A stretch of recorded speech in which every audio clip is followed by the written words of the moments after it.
বুড়ো হওয়ার পর বিয়ে করে কোনো লাভ নাই। আপনি যখন আপনি বিয়ে করছেন তখন আপনার বউ আপনার দিকে তাকায় না, আর আপনিও আপনার বউয়ের দিকে তাকান না।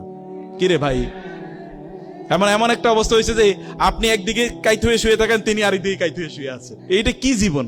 তুলা ইবুকা ও তুলা ইবুহা, হাদিসে এসে রাসূল বলেছেন এমন সময় বিয়ে করেন যেন এটা আপনাদের খেলার মতো সময় হয়, আনন্দ করার মতো সময় হয়। বিয়ের তো এটা প্রধান উদ্দেশ্য নাকি? না বলছে যে উনি এত আল্লাহওয়ালা, ওনার আবার সন্তান হলো কিভাবে? আপনার রাসূল বিয়ে করেছেন 25 বছর বয়সে, এটা একটা স্ট্যান্ডার্ড। আর আপনারা প্রতিষ্ঠিত হইতে হইতে বিয়ে করেন। প্রতিষ্ঠিত মানে কি? আপনি বলবেন আমি একটা ফ্ল্যাটের মালিক হওয়ার জন্য বিয়ে করব। এই ফ্ল্যাটে থাকবে কি? আপনি আর আপনার বউ ছাড়া কেউ থাকতে পারেন, কারণ পোলাপাইন হওয়ার বয়স শেষ। বিয়ের বয়সে তাড়াতাড়ি বিয়ে করেন। আচ্ছা, আর বিয়ের ক্ষেত্রে আপনি আপনার পছন্দের কথা বলতে পারবেন কিনা?